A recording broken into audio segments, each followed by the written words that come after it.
Good morning all of you. आज हम chapter 6 9th class में लाइन्स एंड एंगल के बारे में डिस्कस करेंगे।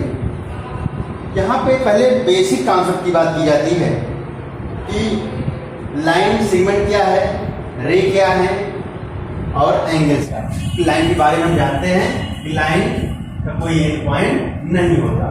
बात आती है लाइन ए बी है, लाइन ए बी है। बस अगर स्ट्रेट लाइन है, स्ट्रेट लाइन है, सीधी रेखा इसको बोलते हैं, हम उसी की बात कर रहे हैं, हम कर्व लाइन की बात नहीं कर रहे हैं। तो स्ट्रेट लाइन में आपको पहले देखना है कि लाइन सेगमेंट क्या होता है। क्यों स्ट्रेट लाइन को हम जनरली लाइन ही बोलते हैं, तो लाइन के कभी दोनों एंड पॉइंट नहीं होते। लेकिन अगर हम लाइन सेगमेंट की बात करते हैं तो इनमें हमें एक two end point of a line called line segment. मतलब किसी भी लाइन में अगर दो पॉइंट इंड हैं तो उनको क्या नाम देंगे? Line segment. क्या नाम देंगे? Line segment.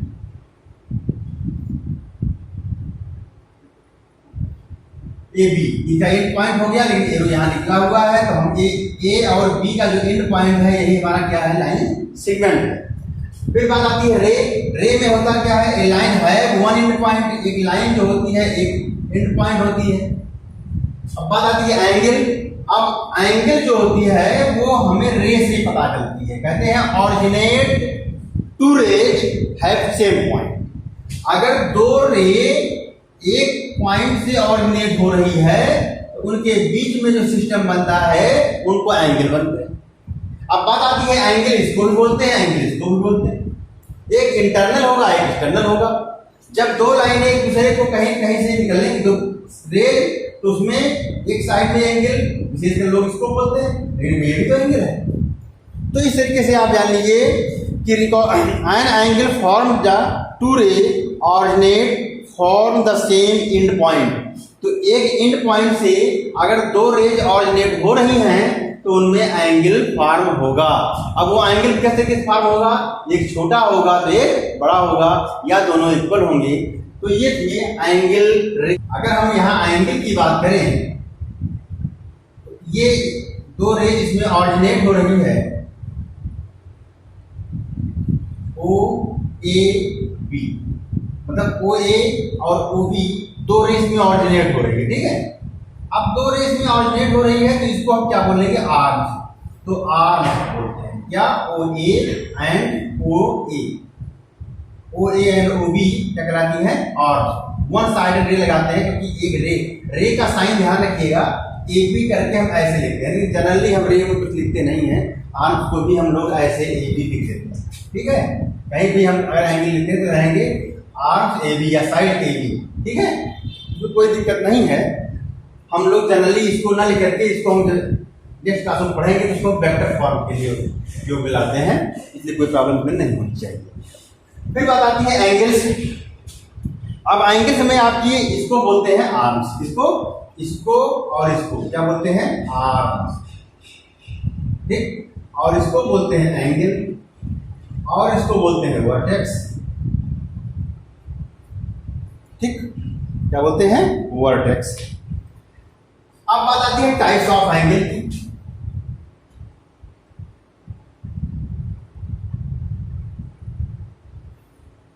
पहला एंगल, दूसरा एंगल, तीसरा एंगल, चौथा, पांचवा, छठा। पहले यहां पर हम एक जीरो पार्ट लिखते हैं, उसको लिखते हैं जीरो एंगल। क्या लिखते हैं? Zero angle. कहने का मतलब अगर एक आर्म्स के ऊपर दूसरी आर्म्स का साइड है, ये ओ ए बी, बाहर से ना होकर के अंदर की बात ऐसे अगर की जाए कि अगर हम ऐसे घूमते हुए ले जाते हैं पूरा एक चक्कर लगाता है, बोलते हैं कंप्लीट एंगल। लेकिन अगर एक आर्म के ऊपर दूसरा आर्म है जिसके बीच में कोई एंगल ना बनने पाए तो यहाँ पर कहते हैं angle A O B equal to zero. इसको नाम देते हैं जीरो एंगल। क्या नाम देते हैं? Zero angle. कहने का मतलब ये हुआ कि ऑरिजिनेट टू रे है same point lie on same line. मतलब एक ही लाइन में लाई करे और एक ही पॉइंट से गुजरे तो उनके बीच में जो एंगल बनेगा वो 0 डिग्री का होगा। अगर एक्सटर्नल देखेंगे तो कंप्लीट एंगल होगा। तो जीरो एंगल पे कंफ्यूजन ना रहिएगा। जीरो और कंप्लीट दो चीज हम बताएंगे आपको। कंप्लीट एंगल बाहर से होगा और अंदर से जो होगा वो जीरो एंगल होगा। मतलब कि जब ऐसा समझ लीजिए कि जैसे दो ऐसे है दो सिस्टम, अगर ये ऐसे चिपका हुआ है तो क्या बोलेंगे इनको?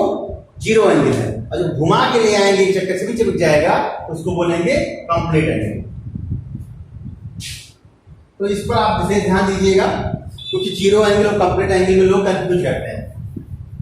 फिर बात आती है one acute angle. Acute angle मतलब होता है ऐसा एंगल जो जीरो से बड़ा हो और 90 से छोटा हो। Angle between zero and 90। तो जीरो एंड 90 की डिग्री अगर हम देखें तो ऐसे बनती है, चाहे ये बना लीजिए, चाहे ये बना लीजिए, चाहे ये बना लीजिए। तो ये सब एंगल जो हैं वो एक्यूट कहलाते हैं। ये सब थीटा। ठीक है, यही आप राइट एंगल की बात करें। राइट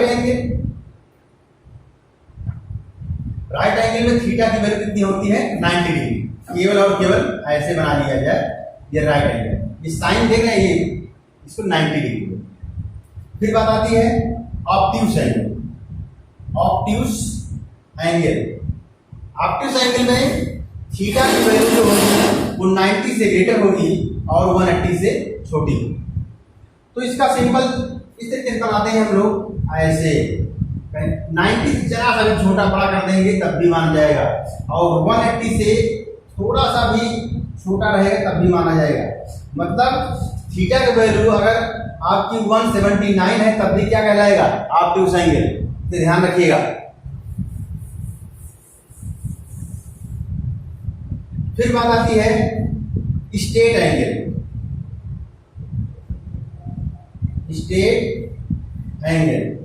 इसकी वैल्यू होती है थीटा की वैल्यू 180 डिग्री। फिर आती है रिफ्लेक्स एंगल। इसकी वैल्यू जो होती है 180 से ग्रेटर एंड 360 से कम। फिर उसके बाद होती है कंप्लीट एंगल। इसकी थीटा की वैल्यू 360। मतलब एक बार चक्कर लगाने के बाद आकर के ओरिजिनल पॉइंट पे टिक जाना, ओरिजिनल लाइन पे आना, इसको हम बोलते हैं कंप्लीट एंगल। ठीक है, तो इसको ध्यान रखिएगा कि हमारा कंप्लीट एंगल क्या है। इसके अब इसमें पूछा जाता है कि classify the types of angles. आप बताना है, जैसे हमने आपको दे दिया 75 degree, 25 degree, 125 degree, 310 degree, 360 degree, 240 degree, 270 degree, 129 degree, 79 degree. इस तरीके से आपसे पूछा जाए कौन कौन से एंगल क्लासिफाई करिए, तो यहाँ पर देख रहे हैं एक्यूट में कौन सा आएगा? 90 से छोटा।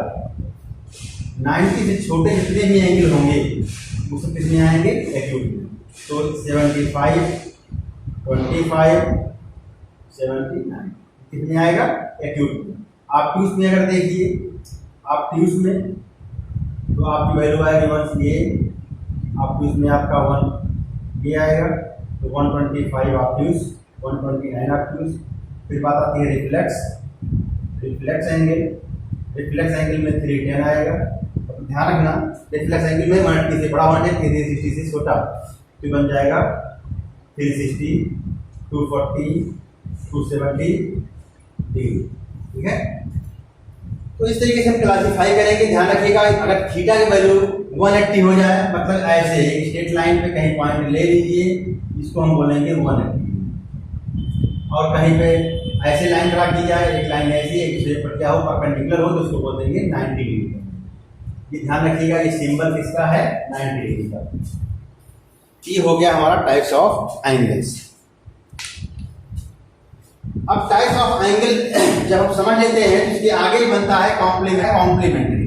इसका complementary angles. two angles whose sum 90 are called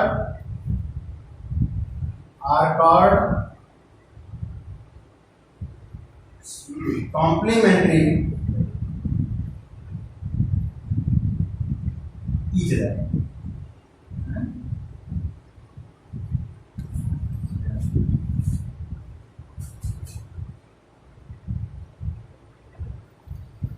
कहने का मतलब ये हुआ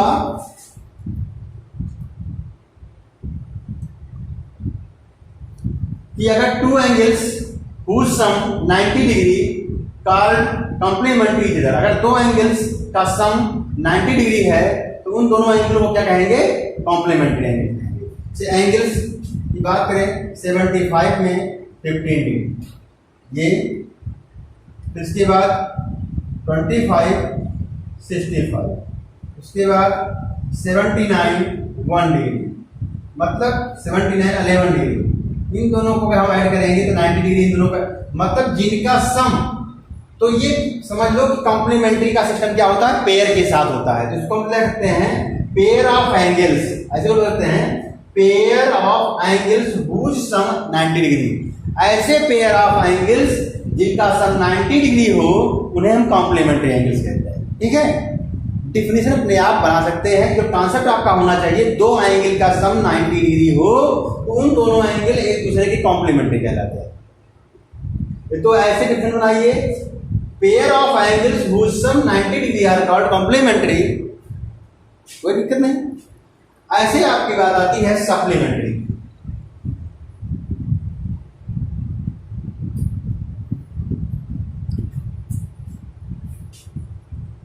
सप्लीमेंट्री एंगल्स की बात आती है तो वही कि two angles whose sum 180 are called supplementary. मतलब दो एंगल का सम अगर 180 डिग्री होता है तो वो एक दूसरे क्या कहलाते हैं? Supplementary angles. तो सप्लीमेंट्री एंगल्स के एग्जांपल हम लिख सकते हैं 100 के साथ 80 डिग्री बना लीजिए, सेकेंड 90 के साथ 90 बना लीजिए, थर्ड 75 के साथ 105 बना लीजिए, 4 के साथ 50 130, मतलब पेयर होंगे। इसको ऐसे बोल सकते हैं pair of angles, pair of angles whose sum 180 degree are called supplementary angles. ठीक है,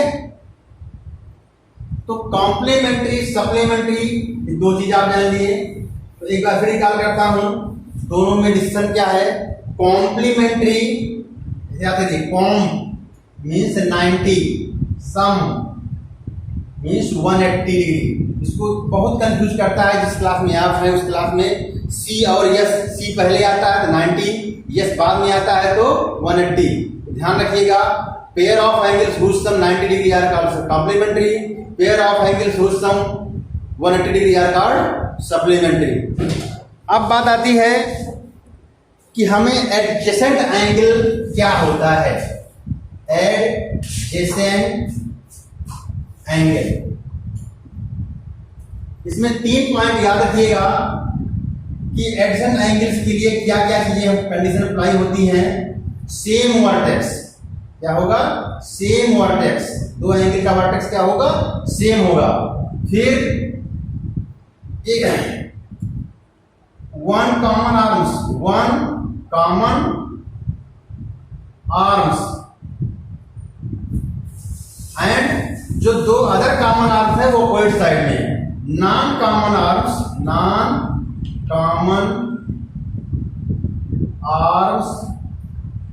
ऑन डिफरेंट साइड है, different sides of common arms. फिर देखिए एडजेसेंट एंगल की कंडीशन क्या होगी? पहली condition same vertex O, one common arms, एक कॉमन आर्म्स होगी। फिर कह रहा है non common arms are different side of common arms, मतलब कॉमन आर्म्स के डिफरेंट एरिया में डिफरेंट साइड होगी आपकी, डिफरेंट साइड्स ऑफ कॉमन, ठीक है। मतलब कि डिफरेंट साइड मतलब दोनों के अलग अलग एरिया में, ये नहीं कि लाइन इधर चली जाए, कोई दिक्कत नहीं होनी चाहिए। फिर एक बार ऐसा एंगल जिनका सम 180 डिग्री बने उनको हम क्या बोलते हैं, लीनियर पेयर एंगल्स। इसको हम दूसरे तरीके से डिफाइन करते हैं ज्योमेट्रिकल रूप में, a straight line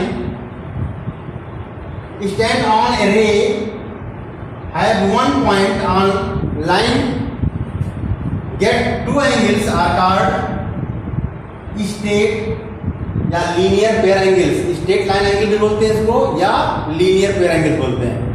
कहने का मतलब एक स्ट्रेट लाइन पर अगर हम एक रे को स्टैंड करते हैं किसी पॉइंट पर तो यहाँ दो लाइन बनेगी, दो एंगल बनेंगे, उनको हम बोलेंगे लीनियर पेयर एंगल। इसका नाम देते हैं ए ओ बी, इसको हम सी कहते हैं। तो angle A O C and angle B O C are linear pair.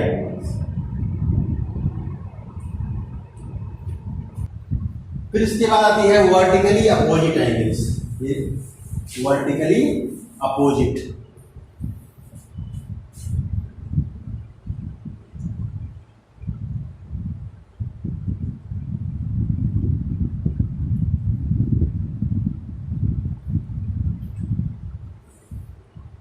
Vertically opposite angles.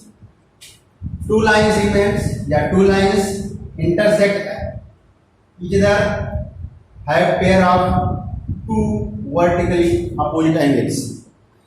Have AB line segment, BCD line segment intersect at O, angle AOD and angle COB.